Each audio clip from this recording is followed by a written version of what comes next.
Welcome back live to Municipal Stadium here in Daytona Beach, Larry Kelly Field. I'm Billy Gahagan, joined by Steve Allen. Coach, 35-0, Mainland leads Spruce Creek. I just don't know where to start. We've talked about how some people thought that this was going to be a closer game. Some people thought this was going to be a good game. You know, the rain, it has not stopped raining since we've gotten here.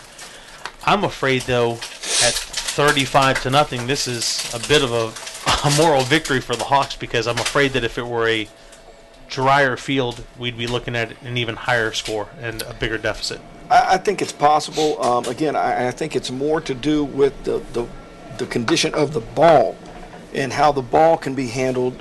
These field turf fields, they hold up pretty good. And again, you're not dealing with mud. You're not dealing with divots and problems with cutting and planting.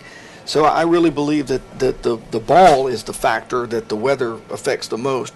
But yes, I do agree that it could be worse. And if you're Coach Price, one of the hardest things as a coach is being in that locker room when your kids know that that the game is essentially over, and you're trying to find the things to say.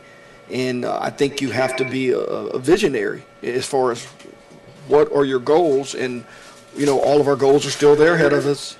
We can still, their schedule makes it manageable for them to still get to the playoffs and to go out and try to find some glimmer of hope here in the second half and some things that they can build on as they move through their schedule. They've got a long trip next week, Bill, and I always found it's hard to get your guys.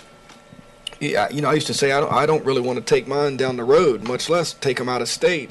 But, coming off of a lopsided loss, that makes that even more of a challenge moving ahead for them next week. But, you have a short memory. You try to move on, and, they've got to put the first half behind them, and they've got to go play a second half and find out who their guys are, who the guys they can count on, the guys that are going to compete, and the guys that they can build with and win with. Spruce Creek is entering the contest at 1-0. If things stay the way they're headed, they're obviously going to be at 500 at 1-1. They're coming off of a 6-4 year. Last week they beat Seabreeze 19-12. Big win for them, big moral victory for them. Bragging rights, everything. They come in, they take on a very talented Mainland High School team. They go to Texas next week. If they start out 0-3, it's not, or excuse me, 1-2, it's not the end of the world, because those two losses are non-district losses. So it's a bigger thing to have your district wins and losses intact than it is for an overall record, because we've seen teams that were 4-6 overall make it into the playoffs because they were 4-0 in their district. Then there, and that's the truth, and that's what your first goal, I think, is any team. I know for every team that we ever had, first goal is win the district. That's job number one, and obviously if your goal is to be undefeated, you can have a number of goals, but your goals have to match what your potential is. And for instance, for a team like Mainland, being undefeated, even with the tough schedule that they have, it's realistic. It's a realistic goal. I don't think that Coach Price, that's kind of one of the things that, he's put on the wall and said, hey guys, our season's going to be a failure if we're not undefeated. I think that's unrealistic. So you're exactly right. They've got their whole season ahead of them, but right now they need to focus on the second half and trying to execute on offense, put together some drives, something they can build on, keep their defense off the field, and again, going back to those game keys, don't turn the ball over, don't give up the big plays, and they're going to have to establish some kind of run game to have any success. On the flip side, Mainland last year 12-2, they come into the game 1-0. They played Lake Wales next week. I don't know much about them, but their schedule doesn't get hard for them until September 26th when they take on American Heritage here at Municipal Stadium. Speaking of the possessions and the turnovers, Mainland had 8 possessions in the first half. They scored 5 times.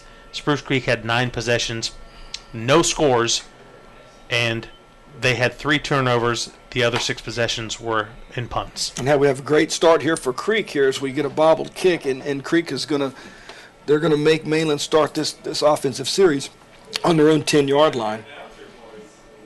But now, in talking about that schedule with Mainland, Billy, I look at that, and Lake Wales is tied at second in the 6A or in the 5A. They're tied with American Heritage in that poll. Lake Wales is in Polk County, is a talent-rich place. Oh, so they will be tested then So next they week will be against they Lake will Wales. be tested. Okay. I think there's enough athletes that Lake Wales will give them. And that's at Lake Wales. And it is it at Lake not? Wales, yes, sir. Well, that's a true test for the Buccaneers, and that's one thing that they have not shied away from. When Coach Moranto had these guys, and they were taking on the teams up in the Panhandle and the 2A state champions, Chaminade, they were playing those guys. That was all done with hey, we're going to play the best talent available, and it's going to make us even better. Killins on the handoff. And he can roll, let me tell you. First possession of the second half, big gain. So another first down for Mainland, and their positive yardage plays just continue. Yep, and that's again, you'd think runs over 9 yards and passes over 14 yards as being explosives, and Mainland has definitely won the explosives contest here tonight. But you go back to that schedule deal, and but it's not all an accident. When you're somebody like Mainland, the people in your own district don't want to play you, and so it's not always easy to get games. Houston going up. I'm going to be curious to see which way we go with this one. Houston electing to go and throw the home run ball, and they've been picking on Dondre Butler all night long, and I thought Dondre did a great job of defending the pass. He was actually stepped on, so how they could even throw the flag on that is kind of concerning to me. I think it's offense, yeah. I don't see any way that could be a defensive penalty. He had pretty good coverage. He was zone transitioning there, got his eyes back to the ball, and probably found it before the receiver did. But again, we continue to talk about that schedule. Talent-rich and tradition-rich state contenders in Mainland's, St. Augustine, Miami Central, Armwood, Naples, Dillard, Carroll City, they're all in that classification. You better be playing somebody on your way to that. You don't want the first time you see that to be in the playoffs. Penalty was offensive pass interference against the Bucks. Houston's going to hand the ball off to Killins, and he's just going to do what he does best, and that's race around the right end. He's going to try and get back as many yards as he can. Really not a bad job there by Spruce Creek. It's basically an outside zone play, and if you have speed and you have the speed advantage, which Mainland obviously does here, it's a great play call. You run outside zone to the wide field. You make their athletes chase your athletes, and they obviously have an advantage there. They really like this formation here. They like playing their tight end in what I would call a tray open or a tray-o formation with tight end and two wides on one side. It's a 3-by-1. It gives you a tight end in the game where you've got a three-man surface. You can rush the football, as we see here as he breaks off another explosive run. That's it's about a 30-yard pickup off of the inside zone, Coach. Correct. And if when it's going that way, and you don't want to believe that it could be happening, but momentum is a really heavy burden to carry, and when it's with you, it can float you and fly you, and when it's against you, it can sink you. And I just, these defensive kids for Creek, they've seen 35 points on the board, and they've come out here in the second half, and Mainland is kind of having their way a little bit with the run game, and there's no better way to demoralize a bunch than hand the ball off and run it at someone. Killins comes off the field for a bit of an equipment issue. Taking his place is Kalo Hanna. One can only imagine the speed that this young man possesses. Houston's going to look to throw the home run ball. He's under pressure. Just dumps it out to his tight end. Incomplete. And it'll bring up second down for the Buccaneers as Mr. Killins comes back on the field.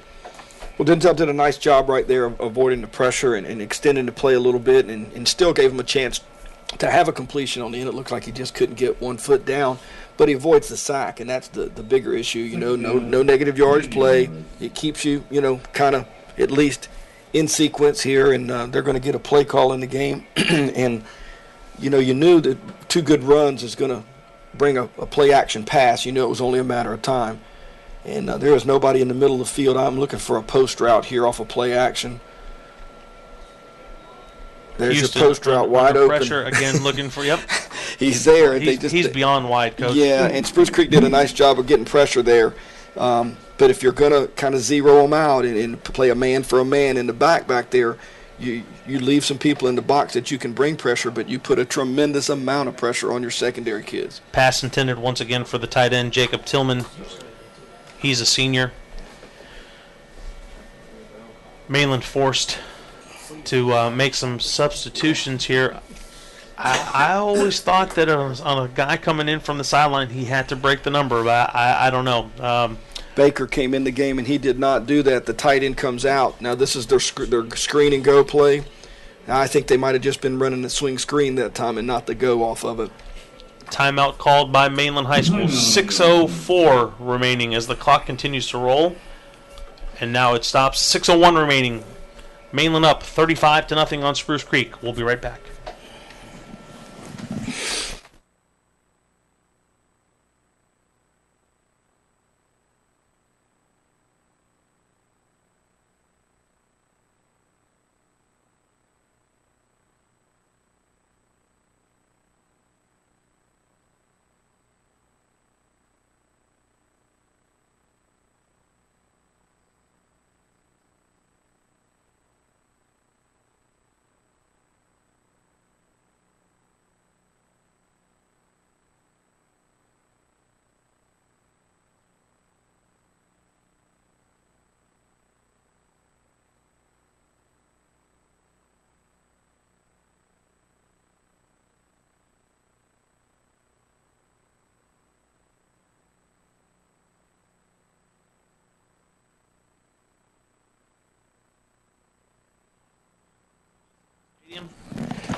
In wet and soggy Daytona Beach, Florida. 35-0 your score. Mainland leading Spruce Creek High School. Excellent job here by the defense. That's just a design quarterback draw off a play that they've got a little series where they swing that back out here. They run the swing to him. They run the swing and the go out of the solo guy or the inside trip. And then this time they come back and they come with the quarterback draw. And I think it's a great call. The Spruce Creek kids reacted very well to that. 4th and 10. The Bucks have the ball at the Spruce Creek 32-yard line. Up by a whole bunch of points. And electing to go for it. Not questioning, just making the statement. Houston takes a snap. He's flushed from the pocket, rolls to his near side. We're going to have a penalty flag coming. That's going to be holding.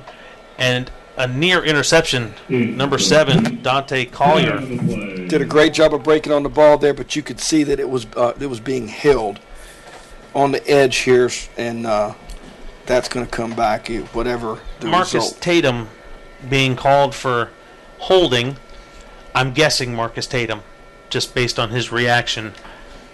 Nonetheless, turnover on downs, moral victory. Absolutely. For the Spruce Creek Hawks, especially since they had that long run by Killens. And that's their third stop, and they've needed some of those just from a confidence standpoint. And you're not just playing this game tonight. You're building for your future, and again trying to find people that you can count on, the kids that are going to continue to play and play hard regardless of the score, and because you're practicing. You're practicing for what's going to come, and you're trying to work on your execution. You're trying to work on your fundamentals, and you want to be able to continue to get something out of this, even though, minus the score. Timeout on the field taken by the officials for a water break. 4:16 remaining. 35-0. Mainland leads Spruce Creek. Coach, we said that next week the Hawks go to Texas. Now, I don't know much, but I do have my college degree. And I'm looking that they play 8 days from now on the 13th. So that's got to be a Saturday. Right. They still have to travel.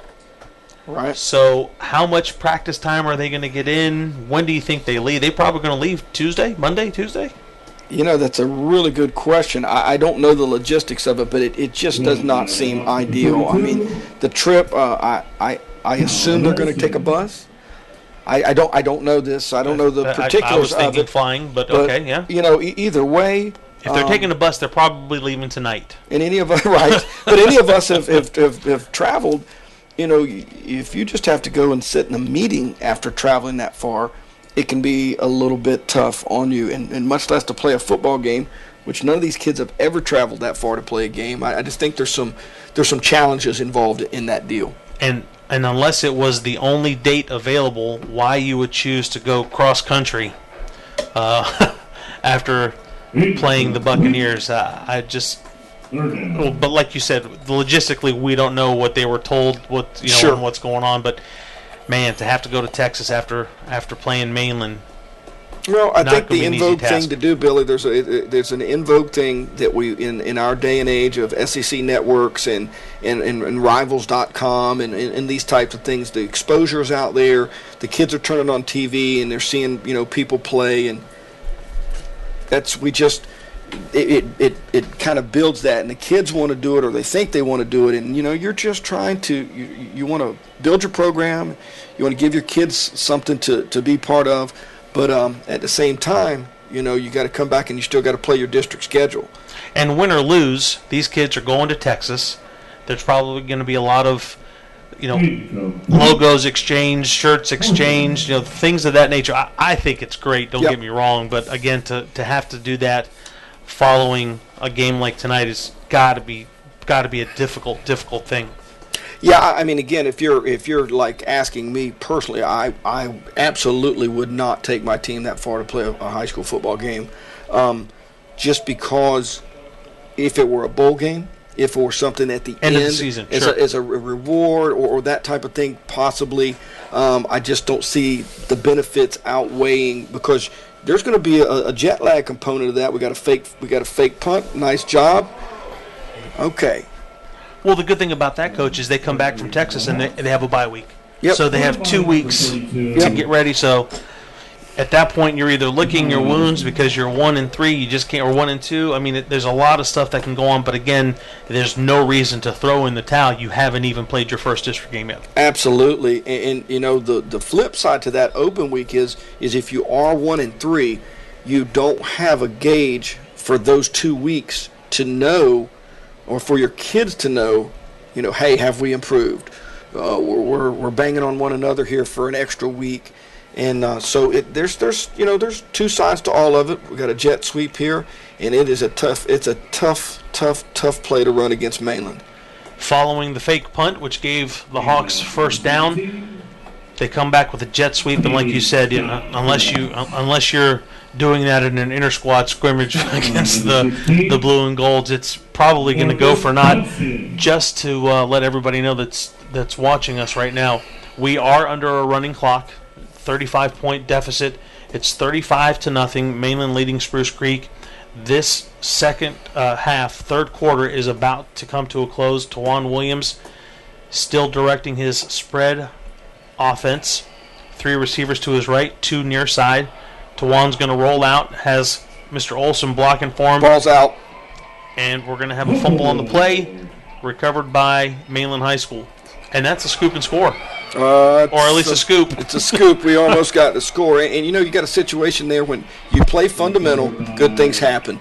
Their edge player worked so hard there to keep contained. And once he kept contained, Tawan got loose with the ball, tried to make the swim move with the ball. You as a quarterback, you got to take care of that. And when he swam it over the top, as it happens often, the ball comes out. And again, Mainland now has their 4th short field of the night, and this is the shortest of all. And that was your boy, Kevin McCrary, on the scoop. Something else. He is just some kind of player. He's got such a bright future. Possibly, and it's scary to say, his upside may be as good as anybody on that Buck sideline, and that's saying something, because they got some cats, man. They got some real ball players. And again, they don't do anything but reload. They definitely don't rebuild. No, sir. So that brings to an end the third quarter. Again, moral victory. They kept Mainland out of the end zone. Spruce Creek did. It's 35-0 Mainland over Spruce Creek. We'll be back to bring you the start of the fourth quarter.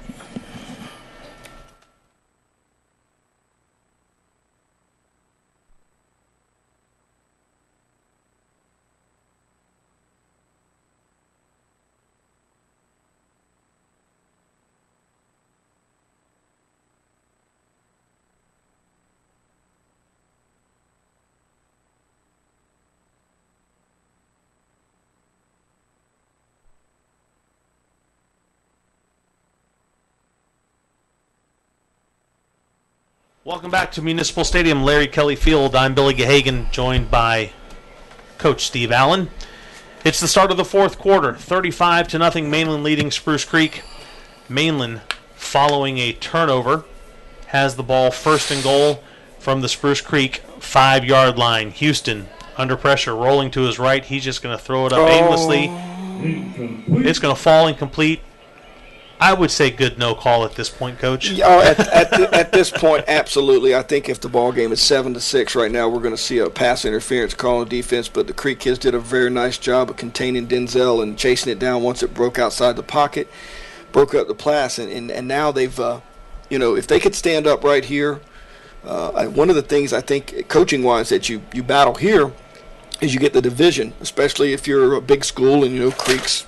We got 2,800 kids as opposed to 1,800 kids at Mainland. But if you're two platooning, your offensive kids and your defensive kids, especially your defensive kids, are now barking at your offensive kids. Right. They're getting, hey, you've put us out here, and that's one of those things that you have to, again, you're managing it. It's constant. You're trying to, and you understand that it's happening, but you're still on the same team.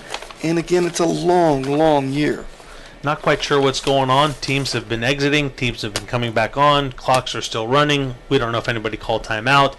Nonetheless, it's second and goal for the Buccaneers. They ran the draw last time they got in this set down by the goal line. Empty backfield. Denzel looks to his left, looks into the middle, fires across the middle. Incomplete pass intended for number 15. That's Will Collins. It's going to bring up a third and goal for the Buccaneers. Got to like Tramel McMillan over there, still battling, still playing. He had good coverage there. They came back to their little mesh route that they had earlier, and he put some heat on it.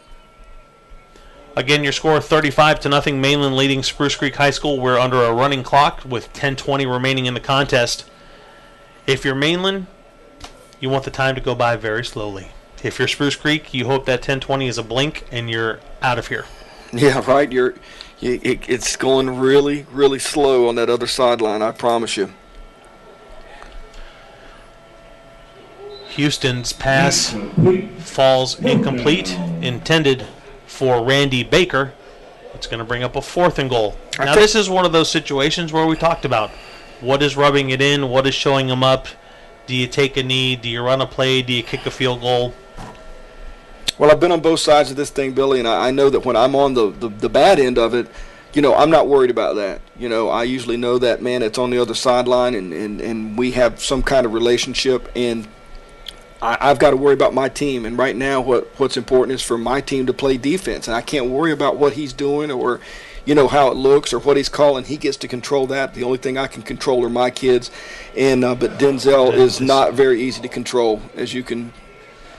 Very, very good job with the ball in the air fake right there, and just gets the defender just to hesitate a bit and just walks it in the end zone. Coach, that's one of those situations where the minute your backside end overcommits, that's you might as well just go ahead and put 6 on the board because over is a good word. Over is a good word. It is over at that point, especially with an athlete of this caliber. And like I said, I can't say enough about Denzel. He has been everything that has been advertised and everything I've heard and read. He's got poise. He's got a rocket arm. And like we said, it remains to be seen what his future position may be. But right now, his position's pretty cemented as the quarterback for the Mainland Buccaneers. He's pretty salty. Baudette's point after is up. It's good. 42-0 your score. For those of you who don't understand the running clock, it continues even as we set up our kickoff and kickoff return sides. So the clock will continue to run 8 minutes and counting as Mainland is ready to go. Spruce Creek, they're looking for answers, Coach. Yeah, it's one of the most frustrating things in coaching, and a lot of it can just be attributed to the fact that the athletes that are on the other side are better than your athletes, and that's not just the only thing that's going on. I don't want to take any credit away from Coach Wilson and his staff. They do a wonderful job of coaching their guys up, and I think that's witnessed by the 3 trips to the Final Four in the last 3 years and the number of games that they've won and the kids they put in college. But it's any coach, you ask any coach, we all know that, kids win games more than coaches win Right. games. And if somebody's got better kids than you, they've got a little bit better chance to win. And so you're going to have to find things to overcome that. Goes back to our game keys again. You know, can't give them up, give them the big plays. You got to take care of the football, and you got to rush the football. And talking about some of those numbers that you mentioned about, you know, being in the state playoffs and putting kids into college, that's Butler on the return for the Hawks, by the way. Mainland, they as being Mainland. Mainland is looking to make the state playoffs for the 21st consecutive year. And I think that you know, obviously, Travis, TA, Scott, all these guys that, JB, all these guys that are there now and doing it.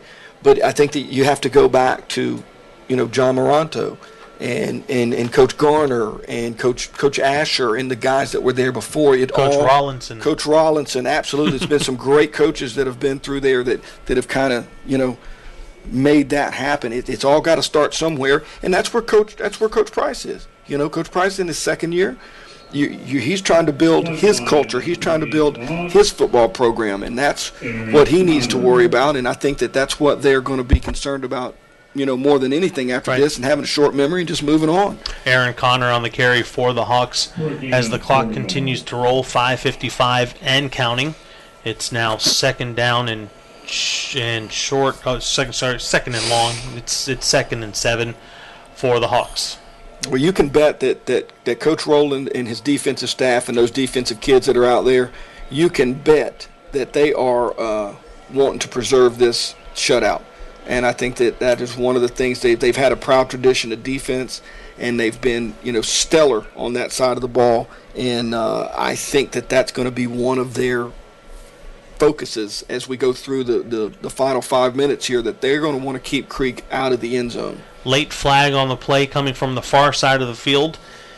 Looks as if Jelani Bland may be involved in something with number 21, and that's Jevin Williams from Mainland. Both players have been asked to leave the field.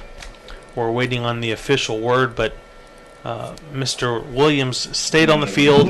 Bland has definitely exited, or he's standing next to Coach Price until they can figure this out.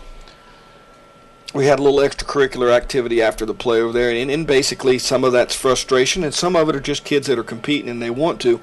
And as the coach, hey, I'm Coach Price. I don't want him to get penalties for my team, but at the same time, I'm glad that he's in there battling and he's not giving up and he's still wanting to fight. And I can build with a guy like that. Those are the guys we want to go to battle with. Offsetting penalties called, personal foul against both gentlemen. Which, if you don't mind me saying it, it's the dumbest penalty in all of football. Either call it on one or just don't call it. What I think is even dumber is that you have to mark it off on both sides if it's offsetting and you're coming back to that. I'm with you on that, Billy. I think you're exactly right. So the umpire just got himself in a little jog as the rain continues to fall, but the clock continues to roll. 3 minutes and 50 seconds remaining in our contest this evening. Once again, it's the Mainland Buccaneers leading the Spruce Creek Hawks by a score of 42-0. So we're going to replay second down. It's second down and 5 for the Hawks. Tawan Williams, pretty quiet night, but that was to be expected when you're facing Mainland. You're just not going to get away there. It's just too athletic. Probably should have thrown that one away, Coach. Just absolutely, and that'll come with experience. You got to remember, I think this may be his third start in his career, and that will come with experience. And for all of the Hawks, they're going to learn a lot from this tape. Believe it or not, they're going to learn a lot, and I guarantee you that Coach Price and Coach Meadows and their whole staff over there, they're learning a lot right now. They learned in looking at the faces at halftime. They'll learn when they ride back on the bus a lot about their kids and their team and what direction they need to go in. Terrion Tillman was in on the stop for that last play, third down for Spruce Creek. That's just inexperience. Inexperience. It's a screenplay, Billy. They've got it set fair, but 33 sniffs it out. And what you've got to do in that situation is we always try to teach our quarterbacks to hit somebody in the feet with it and just get it out of your hand and live to fight another day. And now we bring what's been kind of a sore spot for the Hawks all night. It's their punt team, and now your punter's in the back, and I'm sure he's being coached up to just get 1 yard. If there's anything that's not right, bounces, you mishandle it, just throw that thing out of the back of the end zone and move on. 2 minutes and counting remaining in the contest. Spruce Creek set to punt. Fourth and a very, very long way to go. Hopefully they'll get the punt off. My question to you now is, the clock's going to continue to roll. Does Denzel come out under center, or do they put somebody else out? I think that they're gonna sub it out here. I see some faces there. It looks like we're gonna get the subs. I really, speaking back to your embarrassing or this or that. I think we're gonna get the subs. I hope we do. Yeah, I just see Denzel walking around with his helmet off. So. Yeah. And Coach Wilson's gonna get some of his troops there, for one possession, maybe two. Yeah, for one, but they deserve the work. They go to practice every day, but at the same time, again, going back to that embarrassment thing, he's responsible for his football team, and he's got bigger fish to fry. They have to keep their eyes on their prize, and they need to get their guys to work. And the running clock, one of the things about the running clock is it doesn't allow you to get all of your work. Cyrus Fagan is the new quarterback. He's a senior, handing it off to senior Henry Reese. He's going to get some work in. 50 seconds to go. I'm sure before they spot this ball, the A1 officials will look to make sure that there's enough time for at least one more play as we bring to a close the Spruce Creek Mainland contest. Fagan, bad snap. Recovered by Spruce Creek. Unless we call timeout. That will be the last play of the game. Very much so, the end of the ball game. The teams will look to run out and maybe get a play off. It doesn't look like Spruce Creek's in any hurry. Mainland sure isn't. As the seconds click down, 5-4, 3, 2, and 1. So it is now official. Your final score: Mainland 42, Spruce Creek 0, as the teams meet at midfield. We're going to take a couple seconds to ourselves to regroup, and we'll be back to bring you some post-game comments. We'll be right back.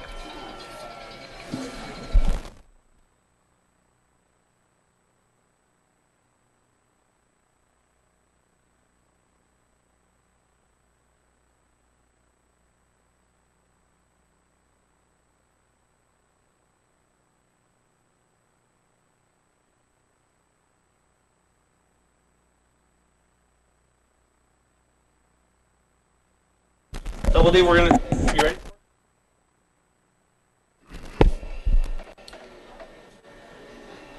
Back live to Municipal Stadium in Daytona Beach. Larry Kelly Field, Billy Gahagan, Steve Allen. You've just witnessed the Mainland Buccaneers doing work on the Spruce Creek Hawks. It's their second consecutive shutout. Mainland beating DeLand last week 41-0. Beating Spruce Creek by a score of 42-0 this week. Coach, coming in, I would say that we all expected a better game, but I don't know if we're taking away from Mainland or taking to Spruce Creek. It's kind of tough to make that comment, but in my opinion, it was business as usual for the Buccaneers. And again, I'm afraid that if this field were drier, it probably would have been a lot worse. It could have been. And one of the hard things about early season football is you're not sure if you won or lost in week one. You're not sure how good the team that you played was. And once we get 3, 4, 5 weeks in, you've gotten to see those other teams that you've played match up against others. Sometimes you're beating people, and it gives you a false sense of security. Sometimes you're losing to people, and it gives you a false sense of, hey, man, we're not as bad as we thought we were. Maybe those people who were beating us were just really good. So I think that's a tough thing in early season. But absolutely, the Bucs are as advertised. Their defense is, looks like they're in mid-season form. Offensively, they had their way tonight. They rushed the football. They made big plays, and for the most part, took care of the ball. They were the benefactors of some short fields, and obviously, 4, 5 turnovers tonight. So, they were handed some things, but you've got to give them credit. You know, they came here on their home field in the second week of the season, and they took care of business, and you know, they're on to the rest of their schedule. Well, it was definitely all Mainland, 10 possessions, 6 scores. Spruce Creek on the other side, 11 possessions, no scores. One of the names that we didn't even mention, and I'm almost positive we didn't even breathe his name on the Mainland side of the ball defensively, is Florida State verbal commit A.J. Westbrook. Yeah, and I think this game didn't lend itself too much to him. You know, and we don't know right now how many tackles he may have been involved in, but Spruce Creek didn't throw the football down the field. And again, probably a good decision by Coach Price. If you're playing somebody who's picked it off 12 times and they've taken it to the house 7 in a season, buddy, there's something going on there. I mean, there's something special about that. So you are apprehensive and very pensive about putting the ball in the air. Inexperienced quarterback.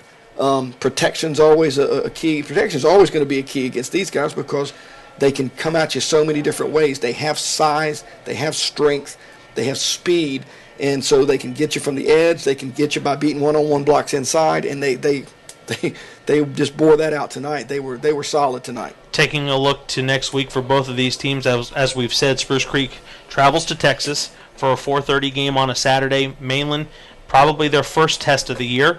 When they travel to Lake Wales, it'll be an interesting contest for both teams, needless to say. Next week, we will be here again at Municipal Stadium with the DeLand Bulldogs taking on the Seabreeze Sand Crabs. Seabreeze, by the way, lost this evening 28-7 at Flagler Palm Coast.